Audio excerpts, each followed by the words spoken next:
June 23, 1944.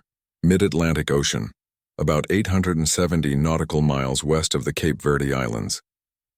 Commander Uno Kameo stood inside the cramped control room of the Japanese cargo submarine I-52, a massive vessel carrying 2 tons of gold, 120 tons of tin, and other valuable war materials bound for German-occupied France. Through his periscope, he watched the German submarine U-530 disappear into the dark after transferring radar equipment and 2 technicians. The rendezvous had gone perfectly.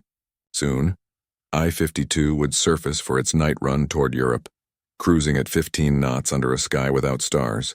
Everything seemed in order. Within 3 hours, Commander Kameo and his 94 crewmen would be dead, victims of a technology they didn't even know existed.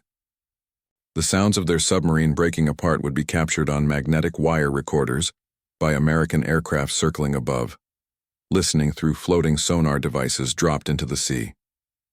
These sonobuoys, deployed from an Avenger torpedo bomber, transmitted the final moments of I-52 to operators miles overhead, marking not just the loss of one submarine, but a psychological turning point for Japan's Navy. The ocean, once Japan's pathway to empire, had become an American surveillance network where nothing could hide. The math behind this new reality was brutal. Between 1941 and 1945, American submarines sank 1,214 Japanese ships, over 5.3 million tons, making up 56% of all Japan's merchant losses. By comparison, Japanese submarines, despite their size and engineering, managed to sink only 184 Allied ships totaling 1 million tons. The difference wasn't just in numbers. It reflected 2 completely different approaches to undersea warfare, technology, and industrial capacity. While Japan built the largest submarines in the world, vessels capable of carrying aircraft encircling the globe, America built sonar systems that could detect them from miles away. Japanese engineers created incredible machines. American factories built sonobuoys, FM sonar, acoustic torpedoes, and radar systems faster than Japan could design countermeasures. This shift didn't happen overnight. It emerged through thousands of deadly encounters.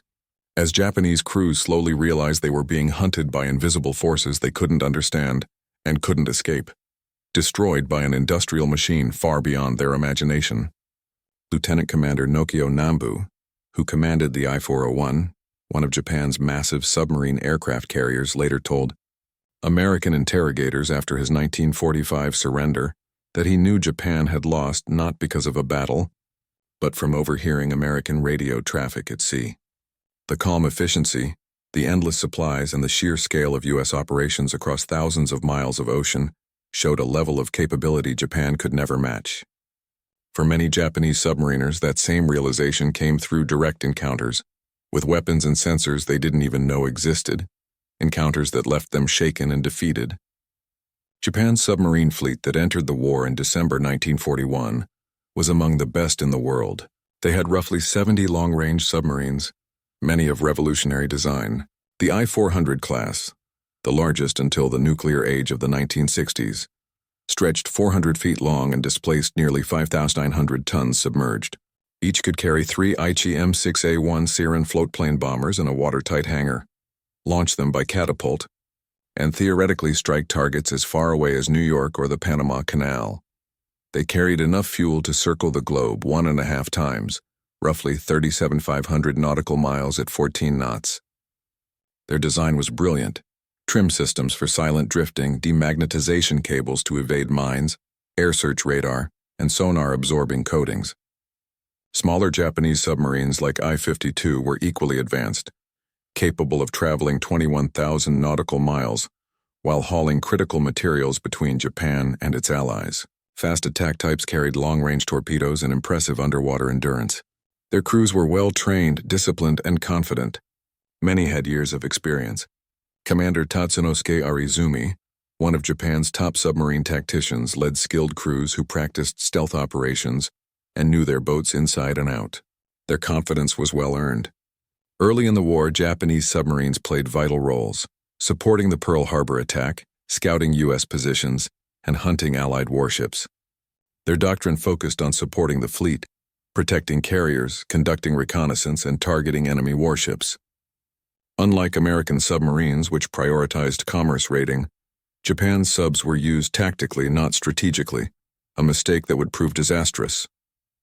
While Japanese submarines hunted carriers, American submarines quietly destroyed Japan's merchant fleet, the lifeline of its war economy. Worse, this tactical mindset forced Japanese submariners to face America's most advanced anti-submarine systems in the most dangerous environments, where U.S. fleets were alert and heavily defended. Their first encounters with sonobuoys came in 1944, after American industry had perfected the technology. Sonobuoys were small battery-powered sonar devices dropped from aircraft. Floating on the surface, they listened for the sound of submarine propellers and transmitted those signals via radio.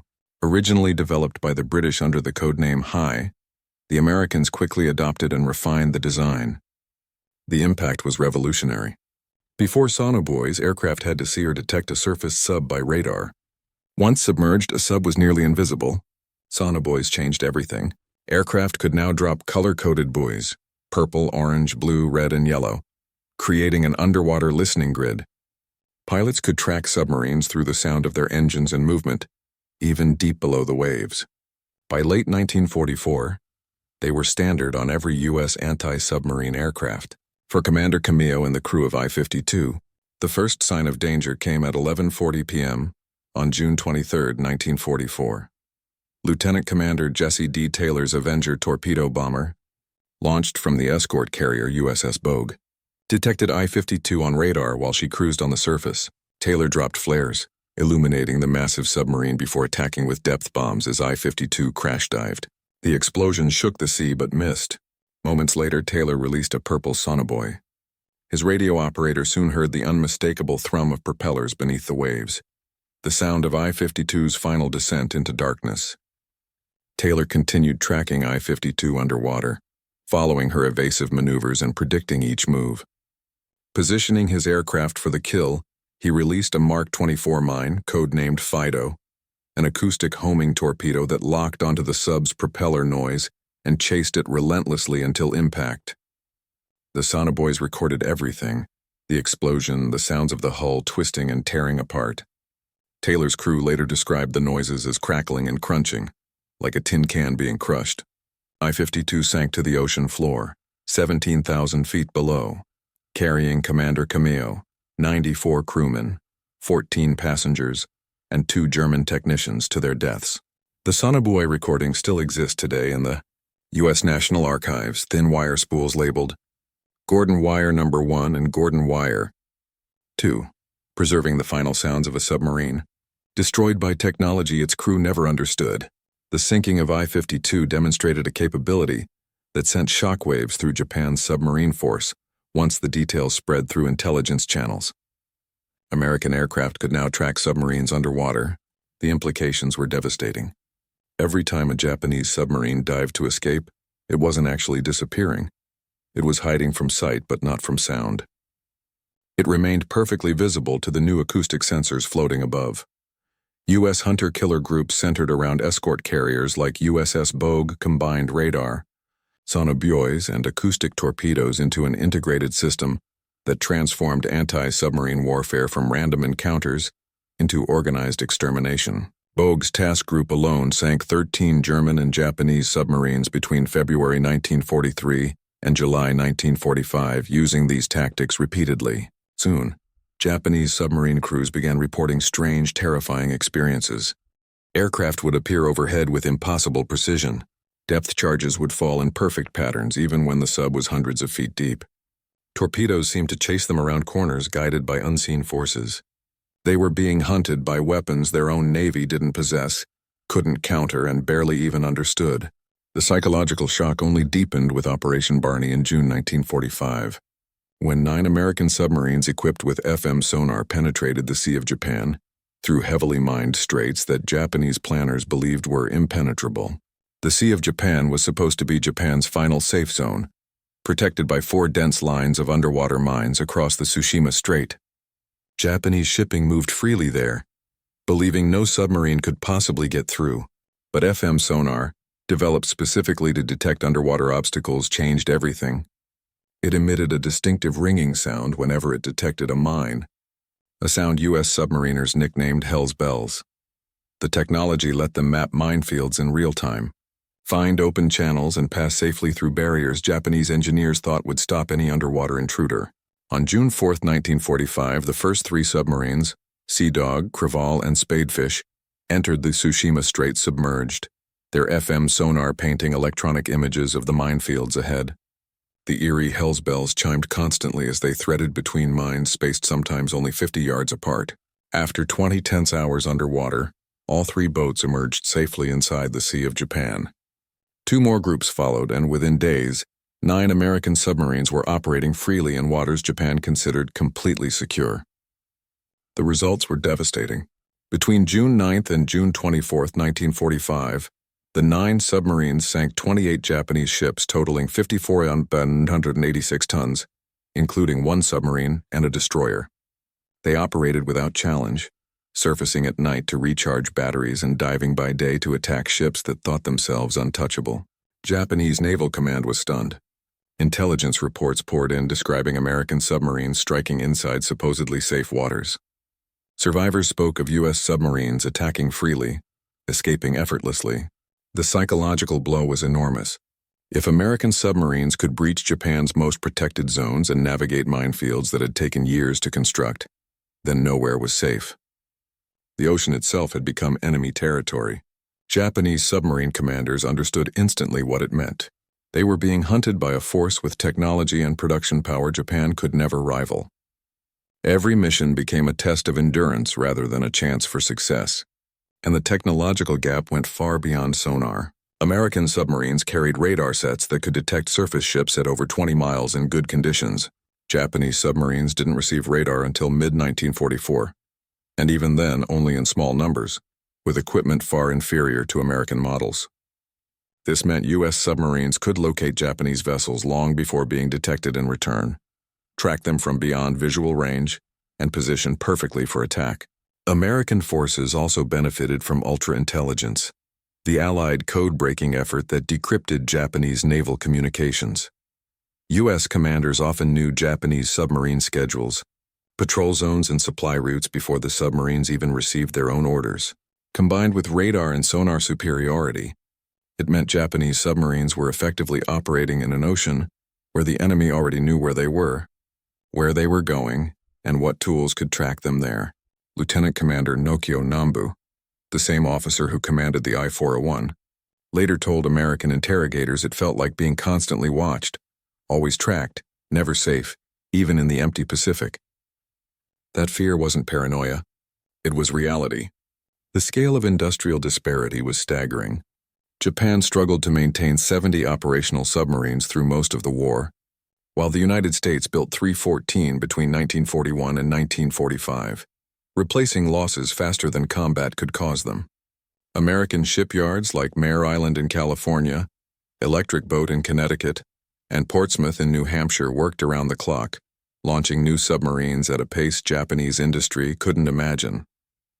Each U.S. submarine, though smaller than Japan's massive I-boats, embodied a level of industrial coordination far beyond anything Japan could achieve. The Gato and Balao classes were built using standardized parts from factories across 32 states. Engines, periscopes, batteries, torpedoes, and sonar systems all arrived at assembly yards in perfectly timed shipments. A single Gato-class submarine required about 140,000 individual components, yet the supply chain rarely faltered. Damaged boats were repaired almost immediately. Lost boats were replaced within months. By contrast, Japanese submarines often waited weeks or months for repairs due to shortages, bottlenecks, and overworked facilities. The difference was clearest in torpedo production. Early in the war, U.S. submarines had struggled with the faulty Mark 14 torpedo, plagued by depth and detonation failures. For nearly 2 years, American crews fought with weapons that often ran too deep or failed to explode at all, passing harmlessly beneath enemy ships. This could have been Japan's opportunity to exploit an American weakness. Instead, U.S. submariners identified the problem themselves, ran their own tests, and fixed it, often in defiance of the Navy's Bureau of Ordnance. By September 1943, the Mark 14 torpedo's defects were finally corrected. Around the same time, the electric Mark 18 entered service. It left no visible wake, giving its targets no warning before impact.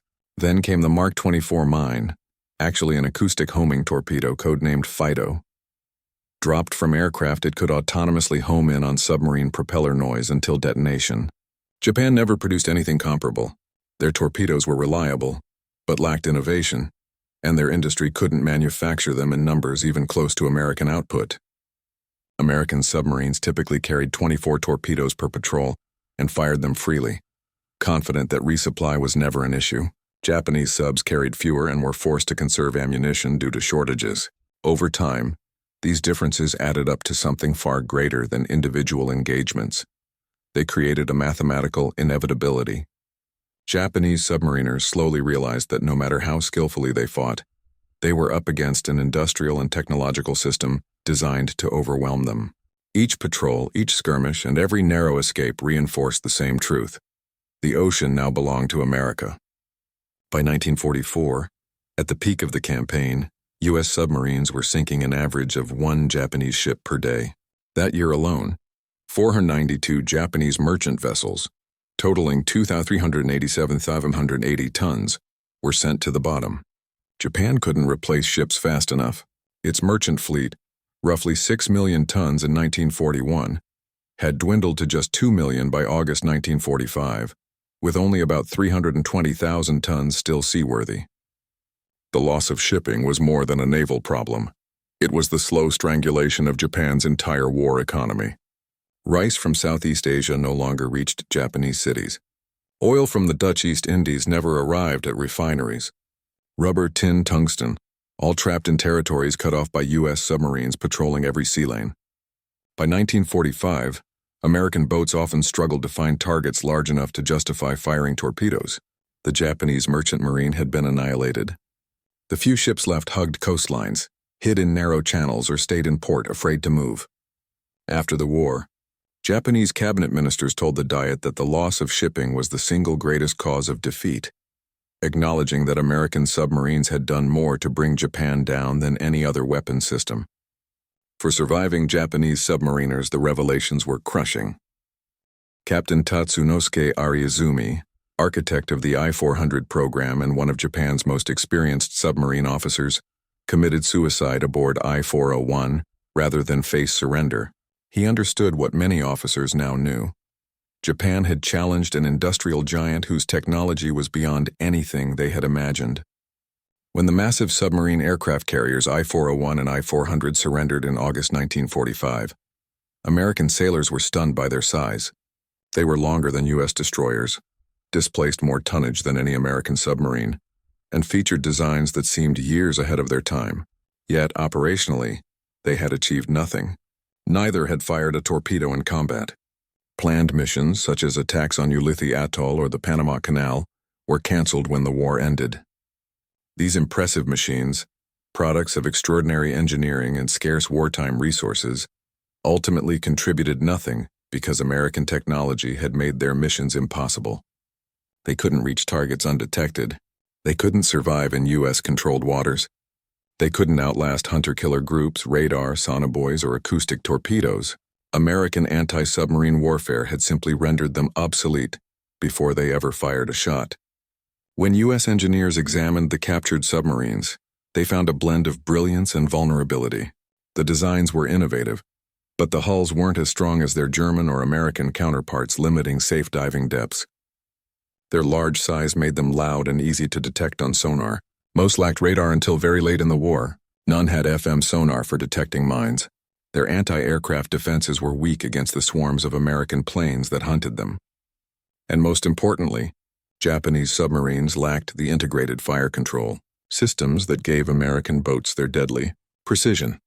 U.S. submarines used electromechanical targeting computers that automatically calculated firing solutions, factoring in target speed, range, and angle. Japanese crews had to rely on manual calculations, which took longer, were less accurate, and exposed them to greater danger.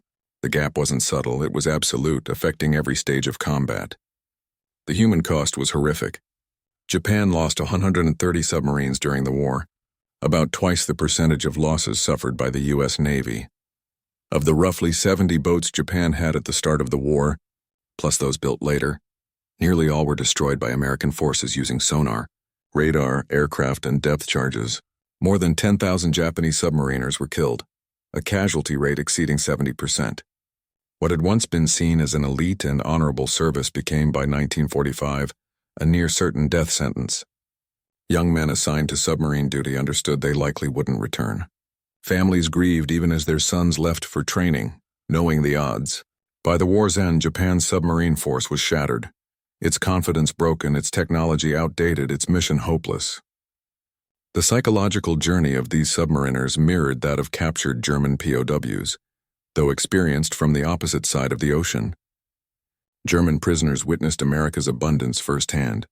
Japanese submariners encountered it through deadly technology that stalked them beneath the waves. Both groups reached the same realization through different evidence.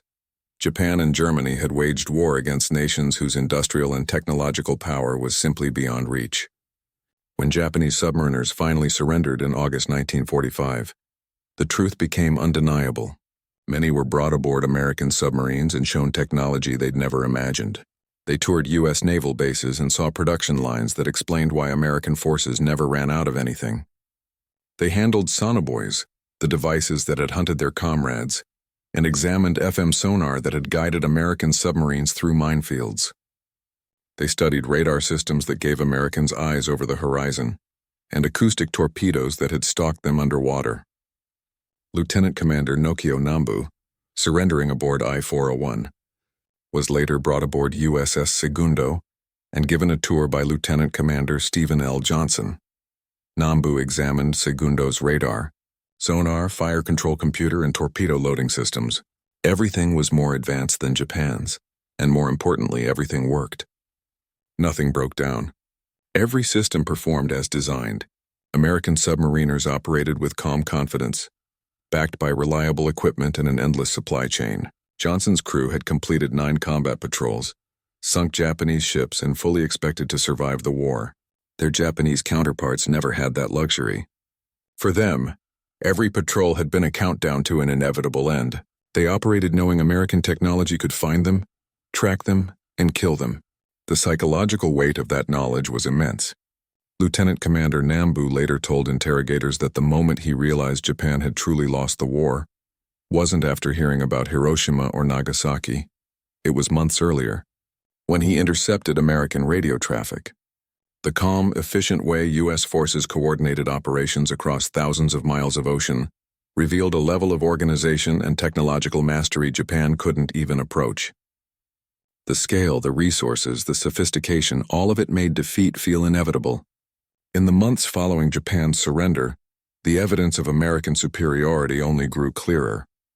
Japanese submariners were taken to U.S. bases, from Kure and Sasebo, where captured subs were studied, to Tokyo Bay, where American submarines stood proudly during the surrender ceremonies.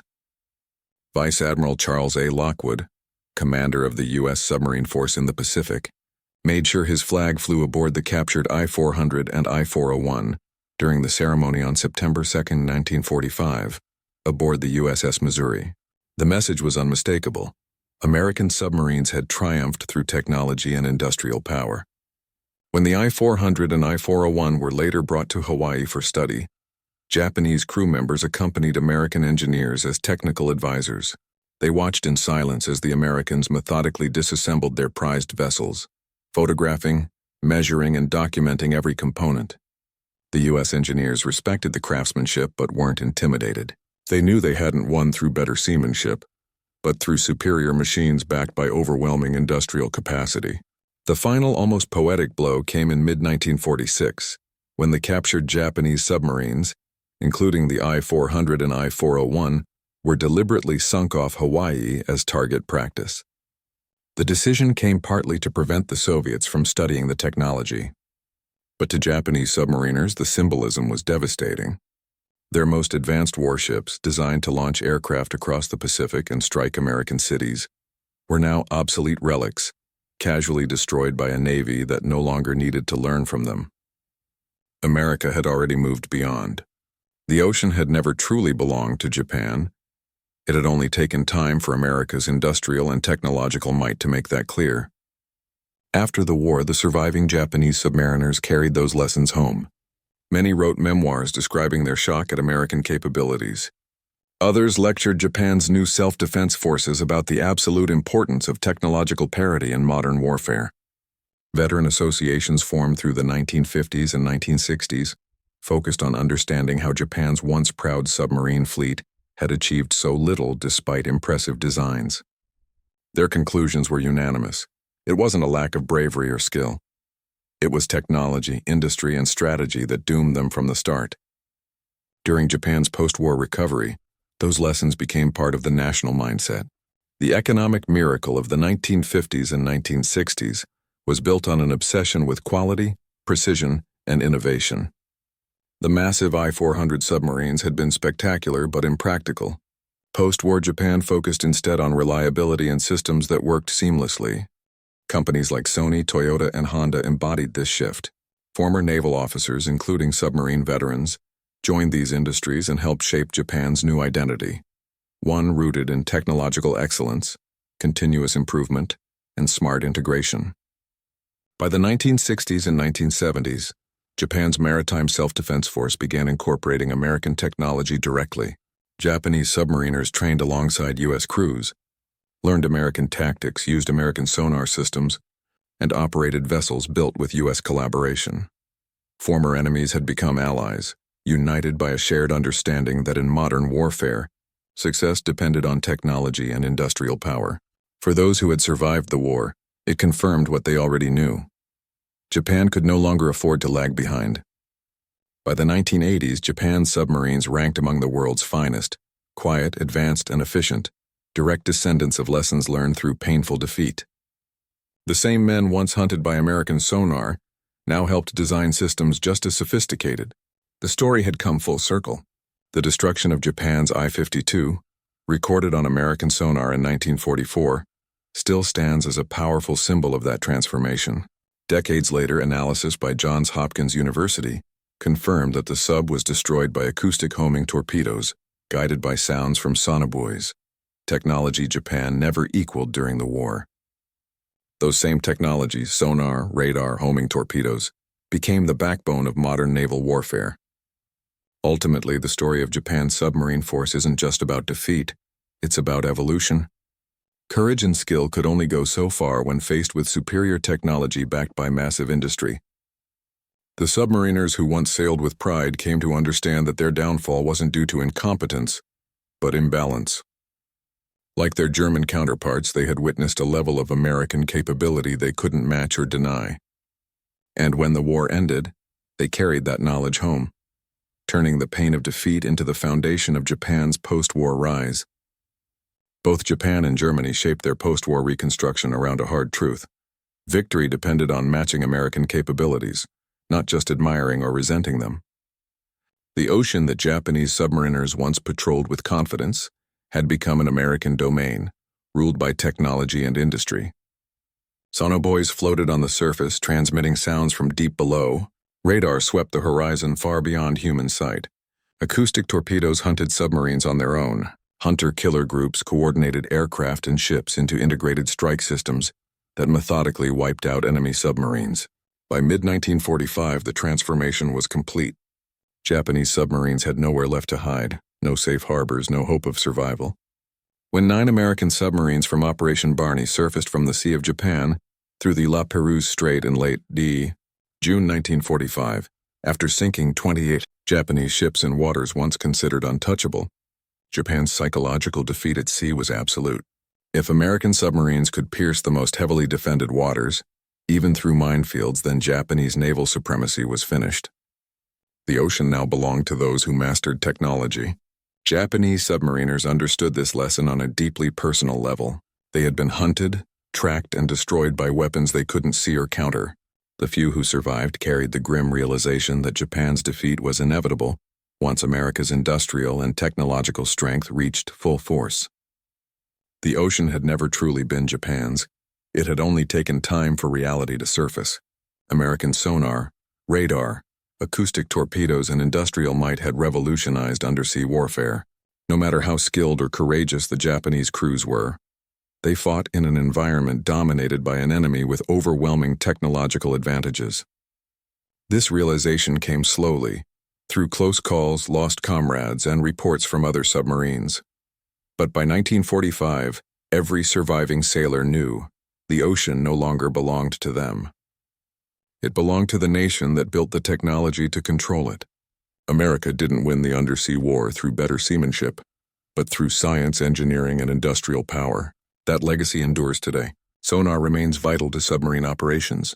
Acoustic torpedoes are standard weapons. Modern sonobuoys, far more advanced than their 1944 counterparts, now patrol oceans worldwide, dropped from ships and aircraft alike. The technological revolution that once shocked Japanese crews continues to evolve. Modern submarines use systems that would have seemed impossible to both American and Japanese sailors of World War II. But one truth remains unchanged: technological superiority, supported by industrial strength, decides the outcome of modern wars. Japanese submariners learned that truth through defeat. They carried it into post-war Japan, influencing industry, innovation, and defense planning for generations. The submarines that once symbolized Japan's naval pride now rest in museums or on the ocean floor, monuments to remarkable craftsmanship made obsolete by superior technology. The men who served aboard them learned lessons that shaped nations, lessons about how technological competition determines which countries rise and which fall. The story of Japanese submarine crews intercepting American sonobuoys, realizing the ocean was no longer theirs, stands as a timeless reminder of how technology changes warfare. From confidence to despair, from assumed superiority to acceptance of defeat, their journey transformed not just individual lives, but entire nations. The ocean changed hands not through visible battles on the surface, but through unseen forces beneath it, technologies that listened, tracked, and hunted with scientific precision. Commander Uno Kameo and the thousands of Japanese submariners who perished during the war were ultimately defeated by an industrial and technological system they couldn't comprehend until it was too late. Those who survived carried that understanding into the rebuilding of Japan and helped shape the future of naval warfare across the world. The ocean, they learned, belongs not to those who sail it, but to those who command the technology to master it.